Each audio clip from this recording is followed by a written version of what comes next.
Battle through the heavens as god the flame emperor. Episode 403 तुजिया की जिद्दी लड़की तुलिंग। कौन अगले ही पल शियाओ यान ने भी अचानक अपने पास एक अस्पष्ट शक्ति को प्रकट होते हुए महसूस किया और वह तुरंत सतर्क हो गया। दूसरी ओर म्यू यिंगइंग अपने हाथ में 3 जेड उत्तम खरगोश के प्रति प्रेम में इतनी डूबी हुई थी कि उसे कोई अन्य आवाजें बिल्कुल नहीं सुनाई दी। शियाओ यान सतर्क हो गया, फिर धीरे धीरे अपना सिर उस जगह की ओर घुमाया जहां से चुलबुली आवाज आई थी। शियाओ यान की पुतलियों में एक युवा लड़की की छवि उभरी। नारंगी पीले कपड़ों में सजी लिंगली ने अपनी सुंदर आकृति को पूरी तरह से उभारा। उसका हल्का गोल चेहरा भी एक अलग तरह की सुंदरता को दर्शाता था। उसकी कमर के आसपास की संपूर्ण वक्रता, जो पानी के सांप की कमर के बराबर थी, ने पहले अनगिनत लोगों को ईर्ष्या से देखने पर मजबूर किया था। लेकिन उस महिला की कमर पर एक काफी आध्यात्मिक जेड पेंडेंट था और जेड पेंडेंट पर एक पृथ्वी का शब्द भी शियाओ यान की पुतलियों में प्रतिबिंबित हुआ। इस समय उस महिला की चंद्रमा जैसी खूबसूरत आंखें धीरे धीरे शियाओ यान को घूर रही थीं और यह स्पष्ट था कि उसने जो अभी कहा था वह शियाओ यान के लिए था। कितनी मजबूत और गहरी युद्ध ऊर्जा की ले है। अपनी उत्कृष्ट आत्मा संवेदना के साथ शियाओ यान ने भी सामने वाली महिला की असामान्यता को खोज लिया और तुरंत गुप्त रूप से आश्चर्यचकित हो गया। नारंगी कपड़ों वाली यह महिला पूरे शरीर में पहाड़ जैसी गहरी भावना दर्शा रही थी। यह शियाओ यान का इस महिला के प्रति पहला प्रभाव था। हाँ, तुम में कुछ बहुत अलग लगता है, इसे निकालो और मुझे दिखाओ, महिला ने भी जिद की और फिर शियाओ यान से कहा। उसकी पुतलियां भी शियाओ यान को घूर रही थीं, जैसे कि वह अपने हाथ में भोजन को घूर रही हो। नहीं निकालूंगा, शियाओ यान ने भी ठंडे बस्ते में डालकर कहा। फिर म्यू यिंगइंग को सीधे दवा बाजार की गहराई की ओर खींच लिया। रुको, मुझे उन चीजों में रुचि है जिनमें पृथ्वी आत्माएं रुचि रखती हैं, लेकिन अभी तक किसी ने सहमति नहीं दी है। सामने वाली नारंगी पोशाक वाली महिला ने भी ठंडे बस्ते में डालकर कहा। जाहिर है कि शियाओ यान की अचानक कार्रवाई के कारण उसे थोड़ा रोष महसूस हुआ। यह सुनकर शियाओ यान ने भौहें सिकोड़ लीं। जाहिर है यह शुआनलिंग शाही परिवार का क्षेत्र है। शुआनलिंग सम्राट तालाब के कारण उनके शुआनलिंग शाही परिवार के साथ पहले ही विवाद हो चुका था। अब चाहे कुछ भी हो, उनके साथ विवाद नहीं करना चाहिए। पृथ्वी आत्मा के शब्दों को अनदेखा करते हुए वह म्यू यिंगइंग के साथ जाने की तैयारी करने लगा।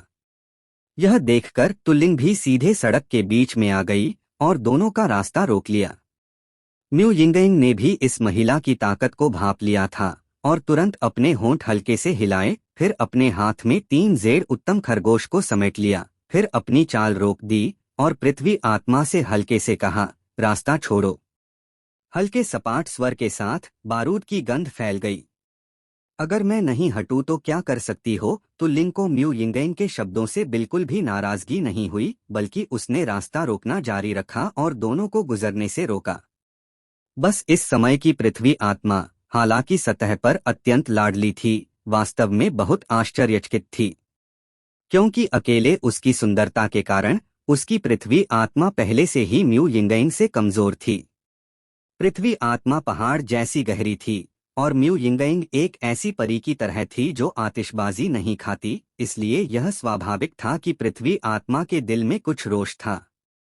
भूल जाओ, हम इधर उधर चलते हैं। शियाओ यान ने भी अपने पास खड़ी म्यू यिंगइंग को हाथ से इशारा किया और फिर म्यू यिंगइंग की युद्ध ऊर्जा जो अभी शुरू हुई थी, शांत हो गई। हाँ, शियाओ यान ने नरम स्वर में जवाब दिया और फिर उस महिला को अनदेखा कर दिया। हाँ, रुको, तुलिंग ने भी पाया कि उसकी योजना विफल हो गई और तुरंत थोड़ा उदास होकर कहा। उनके तुजिया में लगभग सभी लोग उनकी छोटी राजकुमारी को लाड़ प्यार करते थे, इसलिए तुलिंग का दिल उच्च और अभिमानी था। लेकिन तुलिंग यह भी जानती थी कि शुआन सांतियान की एक ही पीढ़ी में बहुत कम लोग थे जो उसे रुचिकर लग सकते थे, इसलिए तुलिंग ने आज शियाओ यान और दोनों को अचानक रोका था, क्योंकि पृथ्वी आत्मा ने भी खोज लिया था कि शियाओ यान में कुछ ऐसा था जो उसके लिए अत्यंत आकर्षक था और उसके शरीर में पृथ्वी विशेषता युद्ध ऊर्जा अनायास ही सक्रिय होने लगी थी। और यही कारण था कि वर्तमान दृश्य बन गया था। क्या तुम में कोई हिम्मत है? इस तरह चले जाओगे? तुलिंग ने भी बिना रुके कहा। शियाओ यान और दोनों ने भी पृथ्वी आत्मा को अनदेखा किया और धीरे धीरे चलते रहे। तुलिंग ने ठंडे बस्ते में हंसते हुए कहा, और फिर नारंगी रंग की युद्ध ऊर्जा धीरे धीरे उभरी। अगले ही पल एक विशाल युद्ध ऊर्जा की आभा भी तुरंत प्रकट हुई। 5 सितारा युद्ध सम्राट की प्रारंभिक अवधि। यह पृथ्वी आत्मा वास्तव में 5 सितारा युद्ध सम्राट की प्रारंभिक अवधि की शक्तिशाली थी। इतनी उम्र में उसके पास 5 सितारा युद्ध सम्राट की प्रारंभिक अवधि की ताकत थी, और मुझे डर है कि उसके भविष्य की उपलब्धियां भी अत्यंत प्रभावशाली होंगी। पृथ्वी आत्मा के प्रकट होने के साथ शियाओ यान ने तुरंत इस शक्ति के स्रोत को खोज लिया और तुरंत सतर्क हो गया। हाँ, तुलिंग ने ठंडे बस्ते में हंसते हुए कहा, और फिर नारंगी रंग की युद्ध ऊर्जा भी उसके शरीर से गायब हो गई और पता नहीं कहाँ चली गई। दूर में शियाओ यान को इस असामान्यता का आभास हुआ, और फिर एक विशाल आत्मा शक्ति उभरी। क्या यह हो सकता है? क्या यह जमीन के नीचे है? शियाओ यान ने भी बुदबुदाया। Boom boom boom. शियाओ यान को सोचने का समय मिलने से पहले उसके पैरों के नीचे की जमीन नरम हो गई। अगले ही पल एक विशाल द्वार भी जमीन से फट पड़ा और फिर सीधे शियाओ यान को बंद कर लिया। आखिरकार शियाओ यान कोई साधारण व्यक्ति नहीं था। जैसे ही उसने अपने पैरों के नीचे जमीन की असामान्यता को खोजा, उसने म्यू यिंगयिंग का हाथ छोड़ दिया। हाँ, अब देखती हूँ कि तुम अभी भी भागते हो या नहीं, तुलिंग ने भी यह कहकर समाप्त किया, और फिर खुशी खुशी शियाओ यान की जगह की ओर लंगड़ाकर चली। शियाओ यान म्यू यिंगयिंग की हथेली को शियाओ यान ने एक पल के लिए छोड़ दिया, और उसे भी एहसास हुआ कि कुछ गलत था, इसलिए जैसे ही वह अपनी युद्ध ऊर्जा को उकसाने वाली थी, शियाओ यान की आवाज धीरे धीरे प्रकट हुई। बूढ़े, अगर मैं अब नहीं निकला तो मुझे दोष मत देना। नारंगी पीले युद्ध ऊर्जा पिंजरे में फंसा शियाओ यान ने भी धीरे से कहा। आवाज अभी गिरी थी, एक विशाल आत्मा शक्ति भी तुरंत प्रकट हुई। फिर पृथ्वी आत्मा की दिशा में हमला किया। शबो भयानक आत्मा शक्ति तुरंत पृथ्वी आत्मा को मारने वाली थी, और एक व्यापक ऊर्जा हथेली ने इसे हवा में से रोक लिया। हाँ, युवा व्यक्ति युवा है, इस तरह हत्या मत करो। एक आवाज गिरी और एक मध्यम आयु का पुरुष तुलिंग के पास प्रकट हुआ। बूढ़े के बाल और दाढ़ी सभी सफेद थे, लेकिन केवल शियाओ यान जानता था कि यह प्रतीत होने वाला साधारण बूढ़ा वास्तव में अत्यंत शक्तिशाली था। अगर अभी उसकी आत्मा शक्ति की ताकत पृथ्वी आत्मा की 5 सितारा युद्ध सम्राट की प्रारंभिक अवधि की ताकत पर आधारित होती, तो वह इसे इतनी आसानी से हल नहीं कर पाता। बूढ़े का अपनी हमले को इतनी आसानी से हल करना यह दर्शाता है कि बूढ़े की ताकत अथाह है। हाँ, वरिष्ठ बहुत तारीफ कर रहे हैं। बस इतना है कि इस महिला ने पहले हम पर हमला किया और हमने जवाबी कार्रवाई की। शियाओ यान भी इतना बर्बर था, उसने एक नज़र में देख लिया कि बूढ़ा और तुलिंग स्पष्ट रूप से एक ही पक्ष में थे, और उसने तुरंत बिना दया के कहा, हाँ, अगर मेरी युवा मालकिन ने बहुत अपमान किया हो तो मुझे आशा है कि आप दोनों शांत हो जाएं। बूढ़े ने भी धीरे से मुस्कुराते हुए कहा, क्योंकि बूढ़े ने शियाओ यान की आत्मा शक्ति के हमले से कुछ सुराग पाए थे। अपमान करना असंभव है, लेकिन जब आपने हमारा इतना समय बर्बाद किया और हम पर हमला किया, तो क्या आपको कुछ मानसिक क्षति के लिए मुआवजा देने की आवश्यकता नहीं है? शियाओ यान ने धीरे से मुस्कुराते हुए कहा। Battle through the heavens as god, the flame emperor. Episode 404, जोरदार प्रहार। मानसिक क्षति शुल्क। तुलिंग ने यह सुनकर अपनी पुतलियां चौड़ी करीं और फिर सामने खड़े शियाओ यान को, जिसके चेहरे पर मुस्कान थी, घूरने लगी। क्या यह शियाओ यान वास्तव में मूर्ख है? उनकी तुजिया शुआनलिंग शाही परिवार में ऐसी है कि यहाँ तक कि शाही परिवार को भी उनकी तुजिया का 3 हिस्सों तक सम्मान करना पड़ता है। अन्य ताकतों की तो बात ही छोड़ दें, यह शियाओ यान वास्तव में उनसे उगाही करना चाहता है। क्या उसने गलती की? अगर मानसिक क्षति शुल्क की बात है, तो यह देखना होगा कि तुम में इसे लेने की क्षमता है या नहीं, तुलिंग ने भी अभिमानपूर्वक कहा। मुझे नहीं पता कि छोटे भाई को क्या चाहिए। जब तुलिंग शियाओ यान का मजाक उड़ाने वाली थी तब उसके परिवार से उसकी रक्षा के लिए जिम्मेदार बूढ़े ने तुलिंग को रोककर कहा, यह ज्यादा नहीं है।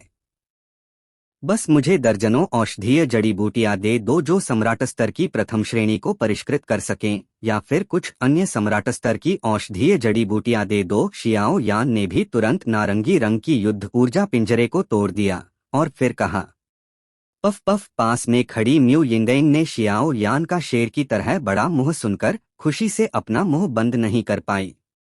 यह शियाओ यान स्पष्ट रूप से लूटपाट कर रहा है।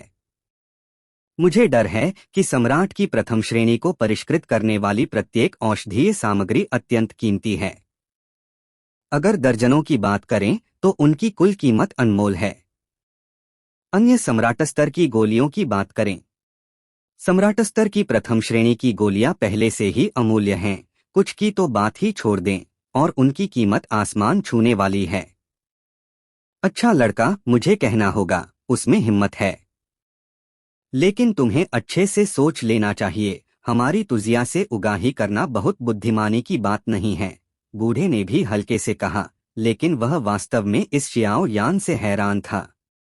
अगर तुजिया की छोटी राजकुमारी ने शियाओ को पहले उकसाया नहीं होता तो शायद बूढ़ा बच्चों के साथ इतना नम्र नहीं होता। आखिरकार यह उनकी तुजिया की गलती थी। तुजिया?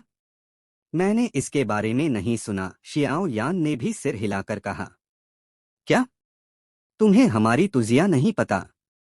तुम मैं तुम्हें मार डालूंगी, तुलिंग ने गुस्से में कहा। यह शियाओ यान आखिर है कौन? उसके रूप से देखकर उसे एक काफी सुंदर और सौम्य पुरुष माना जा सकता है। उसे तुजिया के लोग भी नहीं पता। यिंगेंग, क्या तुम्हें तुजिया के बारे में पता है? शियाओ यान ने भी सिर घुमाकर पूछा। मुझे भी नहीं पता। म्यू यिंगेंग को भी यह थोड़ा मजेदार लगा और फिर उसने शियाओ यान से कहा, जल्दी मुआवजा दो, हमारे पास और भी काम है। शियाओ यान ने भी पृथ्वी आत्मा को अनदेखा करते हुए पृथ्वी आत्मा के पास खड़े बूढ़े से कहा, यह छोटा भाई, पहले जो हुआ वह हमारी तुजिया की गलती थी, लेकिन कृपया हमारी तुजिया का सम्मान करें। भविष्य में हम निश्चित रूप से आपको भारी मुआवजा देंगे। बूढ़े को भी ऐसा प्रतीत हुआ कि यह शियाओ यान आसानी से उकसाने वाला व्यक्ति नहीं है, और उसने तुजिया का नाम लिया। जैसा मैंने कहा, मुझे नहीं पता कि तुजिया क्या है, शियाओ यान ने भी ठंडे बस्ते में डालकर कहा। जाहिर है कि उसका एकमात्र धैर्य खत्म हो चुका था। छोटे भाई, तुम्हें अच्छे से सोच लेना चाहिए। अगर तुमने ऐसा किया तो अगर तुम हमारी तुजिया को अपमानित करते हो, बूढ़े ने असहाय होकर कहा। यह उनकी तुजिया की छोटी राजकुमारी उकसाने वाली थी। वह अभी तुजिया से बाहर आई और उसने ऐसे व्यक्ति को उकसा दिया। तुम्हारी तुजिया को अपमानित करना? तो तुम्हें भी सोचना चाहिए। सम्राट की प्रथम श्रेणी की चोटी के कीमियागर को अपमानित करना कोई अच्छी बात नहीं है। शियाओ यान ने यह सुनकर कुछ भी छिपाया नहीं। 3 तारा पैटर्न वाला पदक भी धीरे धीरे प्रकट हुआ। क्या यह लड़का वास्तव में सम्राट की प्रथम श्रेणी की चोटी का कीमियागर है? अगले ही पल अब तुलिंग की बारी थी हैरान होने की, और तुलिंग ने भी इसे खाकर अपना मुंह बंद नहीं कर पाई। पृथ्वी आत्मा जानती है कि कीमियागर इस दुनिया में सबसे कष्टप्रद है। कीमियागर पदक का ग्रेडिंग 1 तारा सम्राट की प्रथम श्रेणी के कीमियागर को दर्शाता है, और 3 पैटर्न सम्राट की प्रथम श्रेणी में औषधीय गोलियों के 3 स्तरों को दर्शाते हैं। स्वर्ग, पृथ्वी और मानव के 3 स्तर। लेकिन यह कहना अतिशयोक्ति नहीं है कि 1 तारा और 1 पैटर्न एक ऐसे कीमियागर को दर्शाता है जो सम्राट की प्रथम श्रेणी की गोली परिष्कृत कर सकता है। जहां तक इस समय शियाओ यान के सीने पर 1 तारा और 3 पैटर्न पदक की बात है, इसका मतलब है कि शियाओ यान एक ऐसा कीमियागर है जो सम्राट स्तर की प्रथम श्रेणी की स्वर्ग गोली परिष्कृत करने में सक्षम है। इसके अलावा शियाओ यान का तीसरा पैटर्न भी अत्यंत चमकदार है।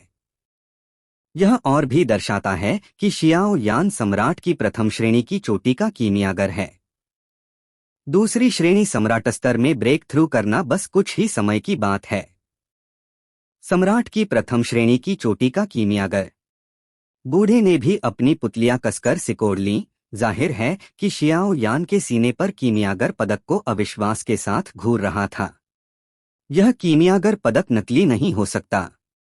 सभी कीमियागर संघों में रिकॉर्ड होते हैं, इसलिए इस पदक का चौंकाने वाला दृष्टिकोण अत्यंत विशाल है। हाँ हाँ, तो यह कीमियागर महोदय निकले। इस बार हमारी अनाड़ीपन को माफ करें महोदय, कृपया परवाह न करें। बूढ़ा भी अपनी उम्र के हिसाब से बुरा नहीं था। कुछ सांसों के बीच में उसने समायोजन कर लिया और फिर मुस्कुराया। हाँ हाँ, चेहरा बदलना किताब पलटने से भी तेज है। शियाओ यान ने यह सुनकर ठंडे बस्ते में डालकर कहा। महोदय को क्या गलत लग रहा है? हम अभी गलत थे। हम बाद में आपके द्वारा मांगे गए मुआवजे को दे देंगे, बूढ़े ने भी धीरे से कहा। यह सबसे अच्छा तरीका है, शियाओ यान ने बोलने के बाद वहां से सीधे चला गया। दोनों को देखने की चिंता नहीं की। म्यू यिंगइन को भी शियाओ के पीछे चलना मजेदार लगा, लेकिन इस क्षण म्यू यिंगइन भी अत्यंत हैरान थी। हालांकि उसे पहले से ही पता था कि शियाओ यान एक कीमियागर है, लेकिन उसे यह उम्मीद नहीं थी कि यह रैंक इतना ऊंचा होगा। सम्राट की प्रथम श्रेणी की चोटी, यह कुछ छोटे परिवारों के मुख्य कीमियागर के बराबर है। शायद उस चीज को उसे आजमाने दे। म्यू यिंगई भी शियाओ यान के पीछे चल रही थी और फिर उसने अपने दिल में कठोरता से देखा। दोनों भी वहां से गायब हो गए और फिर दवा बाजार की गहराई की ओर बढ़ गए। मास्टर, क्या हमें वास्तव में उस व्यक्ति से उगाही होने देना है? शियाओ यान और दोनों के गायब होने के साथ तुलिंग भी अभी की हैरानी से जाग गई। उनके तुजिया परिवार का मुख्य कीमियागर केवल सम्राट की दूसरी श्रेणी की चोटी का कीमियागर है, और वह भी बहुत बूढ़ा है। औषधीय गोलियों को परिष्कृत करने की गति और गुणवत्ता पहले जैसी नहीं है। अब इतनी कम उम्र में शियाओ यान को सम्राट की प्रथम श्रेणी की चोटी का कीमियागर पदक और ताकत देखकर वह तुरंत निराश हो गई, क्योंकि तुलिंग तुजिया परिवार में हमेशा से पिछले 100 वर्षों में तुजिया परिवार की दुर्लभ प्रतिभा के रूप में जानी जाती थी। यहाँ तक कि तुजिया परिवार के कुछ बुजुर्ग भी उसका बहुत लाड़ प्यार करते हैं, इसलिए तुलिंग को लाड़ प्यार की आदत हो गई है। तुम छोटी लड़की, अब तुम्हें पता चला कि दुनिया में और भी लोग हैं, है ना? तुलिंग के मास्टर ने बिल्कुल भी दोष देने का इरादा नहीं किया और फिर कहा, मास्टर, मुझे पता है कि मैं गलत थी। तुलिंग ने भी चुलबुले ढंग से कहा, ओह, मैं वास्तव में तुम्हारी मदद नहीं कर सकता, लेकिन यह लड़का वास्तव में मुझे अजीब लगता है। बस उस विशाल आत्मा शक्ति को देखें, यह हमारे परिवार के मुख्य कीमियागर के बहुत करीब है। इतनी कम उम्र में इतनी भयानक ऊंचाई तक पहुंचने पर मुझे डर है कि उसकी भविष्य की उपलब्धियां असीम होंगी। तुलिंग के मास्टर ने भी कहा, मास्टर, क्या हमें उसका विवरण जांचने की जरूरत है? तुलिंग ने भी थोड़ा सोचकर कहा, नहीं, इतनी उम्र में इतनी ऊंचाई तक पहुंचने में सक्षम होने के लिए मुझे डर है कि इसके पीछे की ताकतें भी अत्यंत भयानक होंगी। और कीमियागर एक भौरा का छत्ता है, उसे उकसाया नहीं जा सकता। हम जितनी जल्दी हो सके उन चीजों को तैयार करें और उन्हें भेज दें। तुलिंग के मास्टर ने बोलने के बाद वह भी धीरे धीरे दूरी में देखने लगा। मुझे वास्तव में नहीं पता कि वह किस तरह का बूढ़ा व्यक्ति है जो इतना उत्कृष्ट शिष्य तैयार कर सकता है। Please like and subscribe to novel reader YT to get more episodes.